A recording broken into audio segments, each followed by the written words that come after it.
آزاد ہو گئے مختار، آزاد ہو گئے۔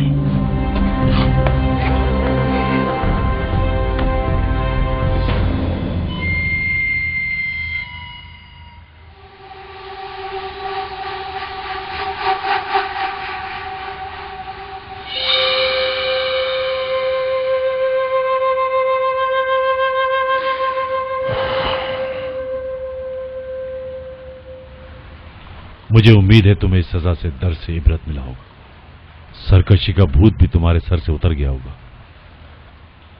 انسان کی فطرت بھی بڑی عجیب ہے، اس کو صحیح راستے پر لانے کے لیے انسان کو تھوڑی سی سختی کی ضرورت ہوتی ہے، اسی لیے تمہیں زندان میں قید کیا گیا۔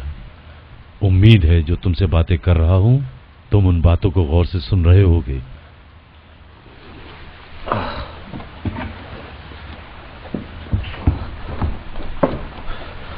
تم کو خلیفہ کا شکر گزار ہونا چاہیے کہ تم کو خلیفہ نے امان دی ہے۔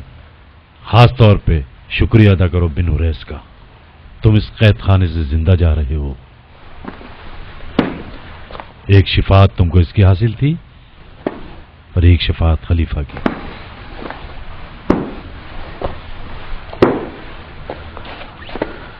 تم آزاد ہو مختار، آزاد ہو آزاد، لیکن ایک شرط پر کہ کوفے میں نہ رہو۔ 3 دن کی مہلت دیتا ہوں کہ کوفے سے چلے جاؤ۔ چوتھے دن اگر کوفے میں نظر آئے خود ذمہ دار ہوگے۔ جاؤ۔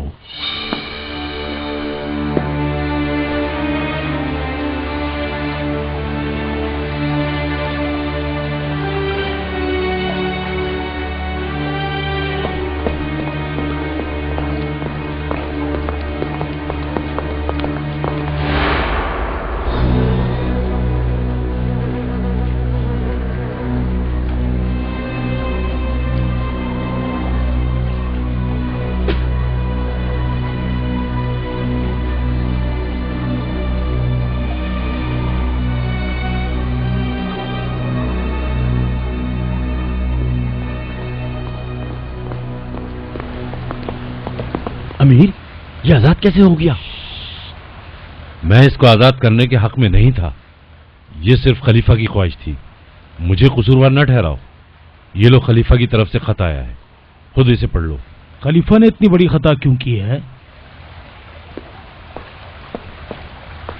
یہ بات تم بھی بہتر جانتے ہو شمر، اور تم دیکھ بھی چکے ہو کہ ہمارے خلیفہ یزید بڑے شاعر بھی ہیں، اور ان کا مزاج بدلتے دیر نہیں لگتی، بالکل ویسے جیسے باہر کا موسم بدلتا ہے، جیسے موسم بدلا ویسے ہی فوراً بدل جاتے ہیں۔ مختار کی آزادی یعنی ہمارے قتل کا حکم؟ ہاں، میں جانتا ہوں یزید بھی مختار کے خطرے سے بچے گا نہیں۔ یہ سچ کیسے ہوگا؟ ابن سعد، تم نے خود خلیفہ کا خط پڑھ لیا، یہ میرے ہاتھ سے کچھ بھی نہیں ہوا ہے، تمہیں بھی یہ بات سمجھ میں آ گئی ہوگی کہ نہیں؟ مختار کو مار دینا چاہیے۔ مار دو اسے، لیکن کوفے میں نہیں۔ میں نے اسے 3 دن کی مہلت دی ہے کہ وہ کوفہ چھوڑ دے۔ اگر کوفہ چھوڑنے کی مہلت ختم ہونے سے پہلے تم نے اسے مار دیا تو میں مجبور ہوں خلیفہ کی نافرمانی کرنے کے جرم میں تم لوگوں کو سزا دوں۔ انتظار کرو کہ وہ کوفہ چھوڑ دے، اور وہ کوفے سے باہر جہاں نظر آئے اسے مار دو۔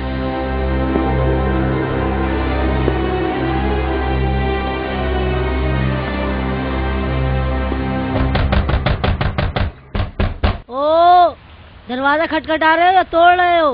صبر کرو، کیا قیامت آ رہی ہے یا کوئی پیچھے پڑا ہوا ہے؟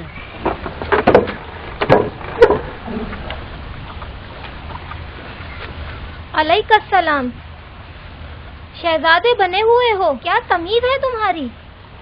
تمہاری ماں کہاں ہے؟ شاباش شہزادے،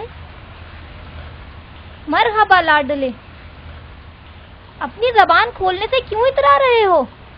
نادان بنے ہوئے ہو تم آج۔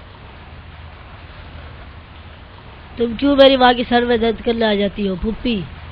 واہ واہ واہ، خدا بچائے، کتنی تیز زبان ہے تیری، تم سے تو زہریلا سانپ اچھا ہے۔ بے حیا، بدتمیز، تم یہ تہمت لگانا کب چھوڑو گے؟